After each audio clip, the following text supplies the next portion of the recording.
Moderasi beragama, menjaga keharmonisian dalam keberagaman. Yang dimaksud dengan moderasi beragama adalah sikap menjaga keseimbangan dalam beragama, tidak condong ke ekstremisme maupun liberalisme yang berlebihan. Allah berfirman, وَكَذَلِكَ جَعَلْنَاكُمْ أُمَّةً وَسَطًا لِتَكُونُوا شُهَدَاءَ عَلَى النَّاسِ وَيَكُونَ الرَّسُولُ عَلَيْكُمْ شَهِيدًا.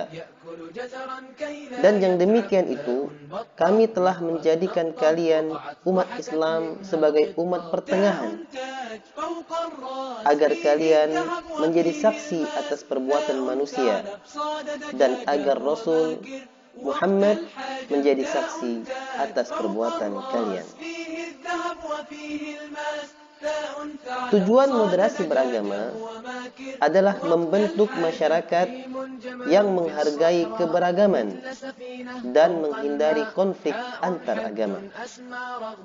Allah Subhanahu wa taala berfirman, "Wa'tasimu bihablillahi jami'an wa la tafarraqu."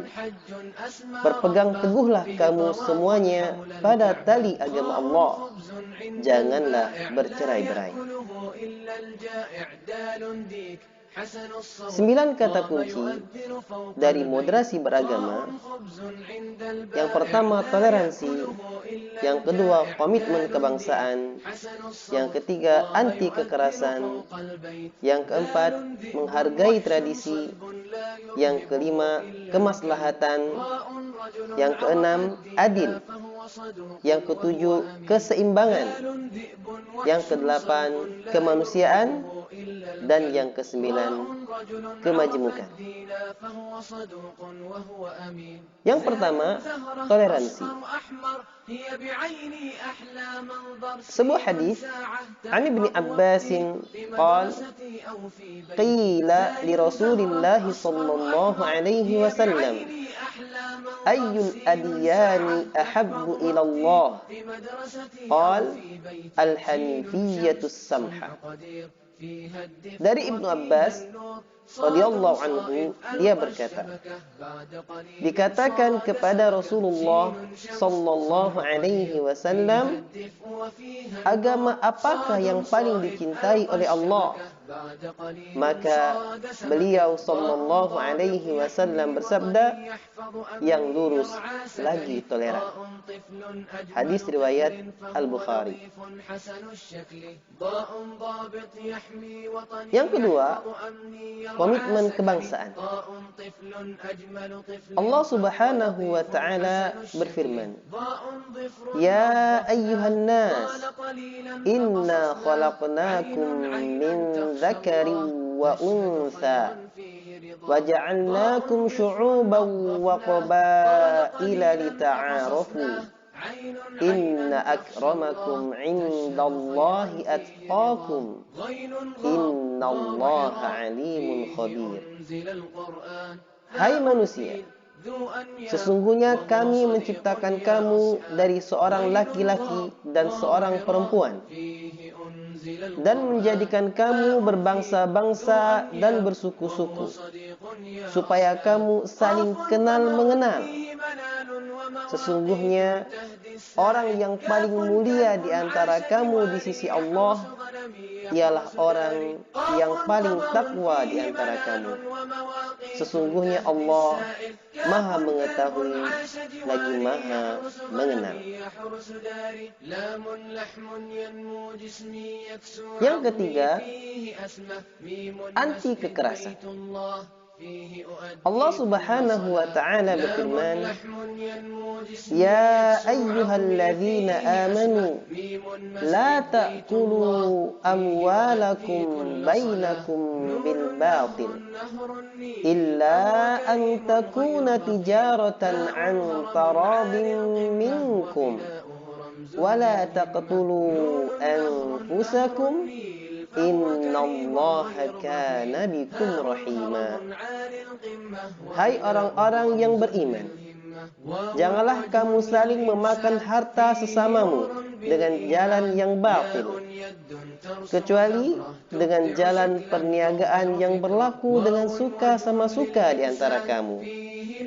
Dan janganlah kamu membunuh dirimu. Sesungguhnya Allah adalah Maha Penyayang kepadamu. Yang keempat, menghargai tradisi. Dalam sebuah kaidah fiqhiyah dikatakan al-'adah muhakkamah. Adat dapat dijadikan dasar penetapan hukum. Sehingga kita mesti menghargai adat istiadat dan tradisi. Yang kelima, kemaslahatan. Ada sebuah kaidah fiqhiyah yang mengatakan idza tazahamatil masalihu quddimal a'la minha wa idza tazahamatil mafasidu quddimal akhaffu minha. Jika ada beberapa kemaslahatan bertabrakan, maka maslahat yang lebih besar, lebih tinggi harus didahulukan. Dan jika ada beberapa mafsadah, bahaya, kerusakan bertabrakan, maka yang dipilih adalah mafsadah yang paling ringan. Sehingga kita mesti mengedepankan kemaslahatan. Keenam, adil.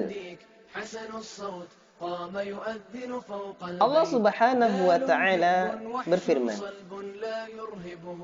La yanhaakumullahu 'anil ladzina lam yuqatilukum fid din wa lam yukhrijukum min diyarikum an tabarruhum wa tuqsitu ilaihim innallaha yuhibbul muqsitin. Allah tidak melarang kamu berbuat baik dan berlaku adil terhadap orang-orang yang tidak memerangimu dalam urusan agama dan tidak mengusir kamu dari kampung halamanmu. Sesungguhnya Allah mencintai orang-orang yang berlaku adil.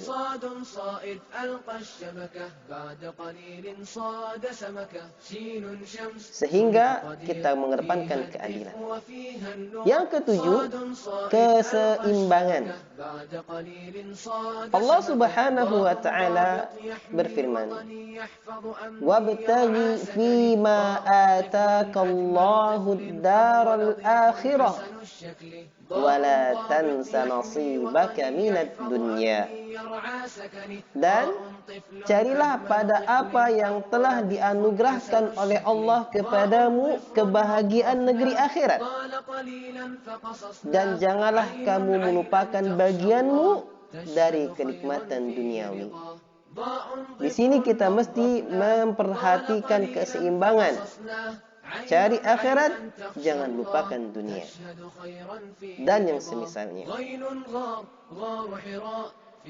Yang kedelapan, kemanusiaan. Allah Subhanahu wa ta'ala berfirman, Wa ahsin kama ahsanallahu ilaik wa la tabghil fasada fil ard innallaha la yuhibbul mufsidin. Dan berbuat baiklah kepada orang lain sebagaimana Allah telah berbuat baik kepadamu. Dan janganlah kamu berbuat kerusakan di muka bumi. Sesungguhnya Allah tidak menyukai orang-orang yang berbuat kerusakan. Kedepankan dan perhatikanlah kemanusiaan.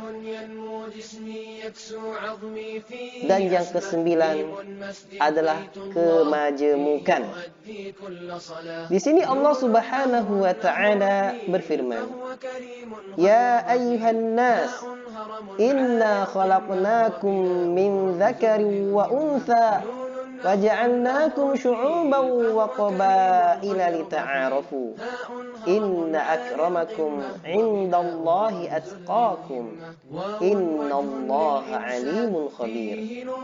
Hai manusia, sesungguhnya kami menciptakan kamu dari seorang laki-laki dan seorang perempuan, dan menjadikan kamu berbangsa-bangsa dan bersuku-suku, supaya kamu saling kenal mengenal. Sesungguhnya orang yang paling mulia di antara kamu di sisi Allah ialah orang yang paling takwa di antara kamu. Sesungguhnya Allah Maha mengetahui lagi Maha mengenal. Bersuku-suku, berbangsa-bangsa, majemuk kita, dan ini harus kita perhatikan dalam wujud menjalankan perintah Allah Subhanahu wa ta'ala. Terima kasih, dan kita tutup dengan quotes kita. Dengan moderasi beragama, mari menjaga keharmonisan dalam keberagaman.